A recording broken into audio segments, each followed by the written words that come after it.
नमस्कार दोस्तों, यीशु मसीह के नाम में आप सभी को जय यीशु एवं जय मसीह की।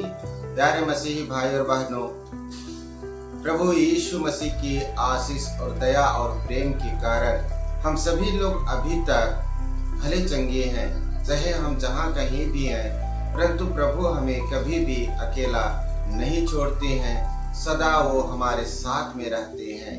तो प्यारे मसीही भाई और बहनों, मैं आप लोगों के लिए जो सवाल लेकर आया था, उन्हीं सवालों का उत्तर लेकर मैं आप लोगों के सम्मुख प्रस्तुत हूं और आप लोग अपने उत्तर का मिलान अवश्य कीजिए। तो दोस्तों, मैंने दूसरे वीडियो में जो सवाल पूछा था, वह पहला सवाल यह था कि बाइबल में उल्लेख जादूगर का नाम क्या है। दोस्तों, आप लोग जल्दी से बताइए। बहुत सारे विश्वासी जन अपना नाम को रखे हुए हैं या उनके माता पिता अपने बच्चों का नाम रखते हैं। तो दोस्तों, वो नाम है सिमोन, है ना। पतरस मत जोड़िएगा, नहीं तो सिमोन पतरस जोड़ने से वो हमारे प्रभु यीशु मसीह के शिष्य हो जाएंगे। इसलिए जो जादूगर का नाम है वह है सिमोन। दूसरा है, हमारे विश्वास का आधार क्या है। हमारे विश्वास का आधार क्या है। तो दोस्तों, हमारा जो विश्वास का आधार है वह स्वयं विश्वासी है।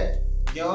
क्योंकि हम अनदेखी वस्तुओं पर विश्वास करते हैं जो कि वास्तव में प्रकट रूप में हमारे साथ विद्यमान है, और वो है हमारा पिता ईश्वर, हमारा यीशु मसीह।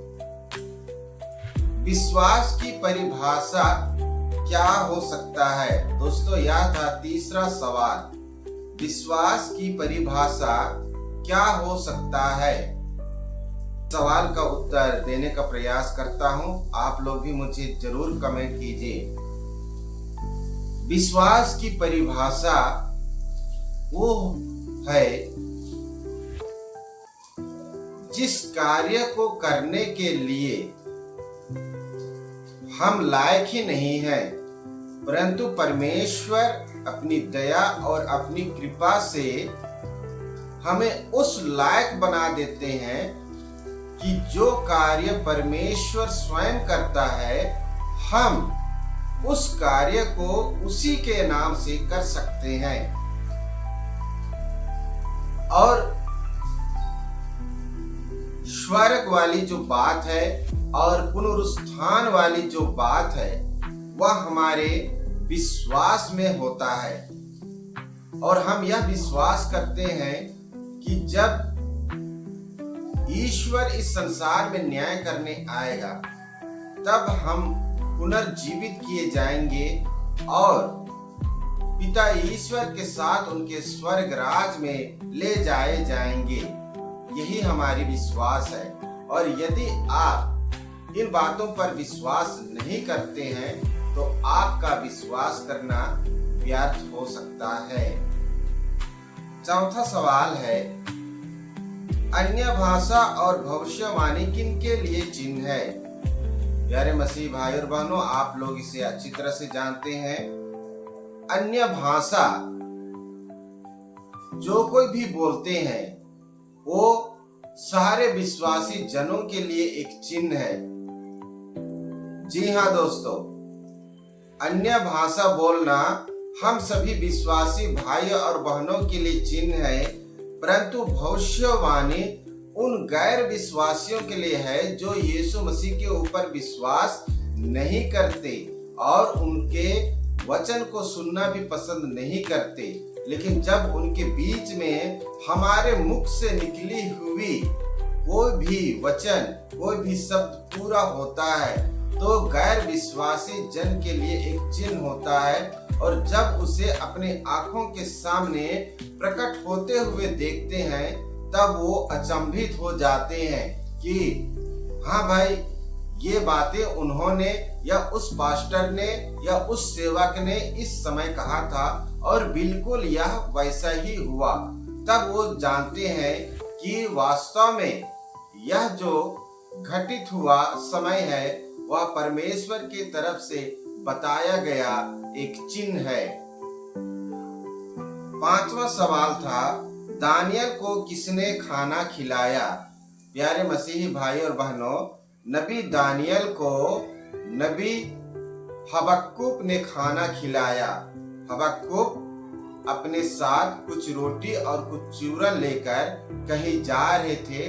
तब स्वर्गदूत ने हबक्कुक से कहा कि हबक्कुक, यह भोजन आप नबी दानियल को खिलाओ।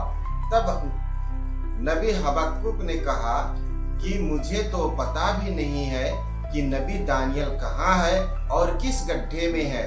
तब स्वर्गदूत ने उनकी बालों की चोटी पकड़कर उसे हवा में उड़ाते हुए उस गड्ढे के पास ले गया जहां नबी दानियल था, और हबक्कुक ने वहां नबी दानियल को पुकार कर बुलाया और उसे खाना खिलाया।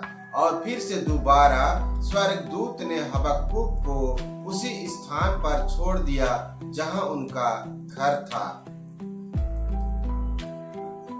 6वां सवाल था, बाइबल में किस जानवर का उल्लेख है जिसने इंसानों की तरह बातें की? तो प्यारे मसीही भाई और बहनों, इसे आप लोग बहुत अच्छी तरह से जानते हैं। यह नबी बिलाम के बारे में है, जहां पर वह लालच और लोभ के कारण कहीं जा रहा था। तब गधे ने स्वर्गदूत को देखकर बिलाम से बातें की थी। तो इसका उत्तर है गधा, जिसने इंसानों की तरह बातें की। 7वां सवाल है, इलिया को किस चिड़िया ने मांस और रोटी लाकर दिया? इसे तो आप सभी लोग जानते हैं और बड़े आनंद और उत्साह के साथ कहेंगे कि नबी इलिया को कौवा ने मांस और रोटी लाकर दिया। आमीन। 8वां सवाल था, कोरा और दातान और अबीराम के साथ क्या हुआ? दोस्तों, इसका उत्तर है, जब कोरा, दातान और अबीराम नबी मूसा के विरुद्ध खड़े हुए, तब परमेश्वर का क्रोध सारे इस्राएली प्रजा के ऊपर भड़क उठा था। परंतु मूसा नबी ने परमेश्वर के सम्मुख उपस्थित होकर प्रार्थना किया और जो परमेश्वर का क्रोध इस्राएली प्रजा के ऊपर आने वाला था उसे रोक दिया।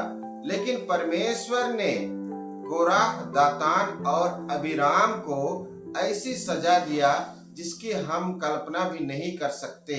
दोस्तों, कोराह, दातान और अबीराम पूरे परिवार के साथ, चाहे उनका पशु हो, धन हो, घर हो, जो कुछ भी हो, ये सब के सब जमीन के अंदर समा गए।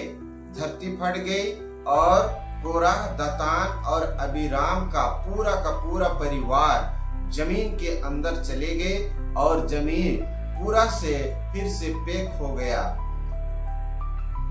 9वां सवाल था, यीशु मसीह किसे छोड़कर इस संसार में शरीर धारण किया? तो दोस्तों, इसका उत्तर तो हर कोई दे सकता है। तो उत्तर है स्वर्गराज को छोड़कर, अपने महिमा वाले सिंहासन को छोड़कर हम सभी मानव जातियों को बचाने के लिए इस संसार में शरीर धारण किए। 10वां सवाल था, 12 फाटक, 12 मोती और 12 दीपक का क्या अर्थ है? प्यारे मसीह भाई और बहनों, इसका एक ही उत्तर है और वह है कलीसिया। 12 फाटक वो भी कलीसिया है, 12 मोती वो भी कलीसिया है, 12 दीपक वो भी कलीसिया है, और 12 फाटक का मतलब 12 शिष्य भी हैं और 12 गोत्र भी हैं। और 11वां सवाल था, बाइबल में खोजा कहकर किसे संबोधित किया गया था? तो दोस्तों, इसका उत्तर है, हम जिसे किन्नर कहते हैं या थर्ड जेंडर कहते हैं, दोस्तों, उसे बाइबल में खोजा नाम से संबोधित किया गया है। दोस्तों, यह रहा दूसरे प्रश्नोत्तरी वीडियो का उत्तर मैं उम्मीद करता हूं कि आप में से बहुत से लोगों ने सही जवाब खोज कर रखा था, लेकिन आप लोग कमेंट नहीं करते हैं, आप लोग शेयर नहीं करते हैं क्योंकि आप में उत्साह नहीं है। प्यारे मसीह भाई और बहनों, आप उत्साहित होइए, कमेंट कीजिए और एक दूसरे को शेयर जरूर कीजिए। परमेश्वर की आशीष आप सभी को मिलती रहे। आमीन।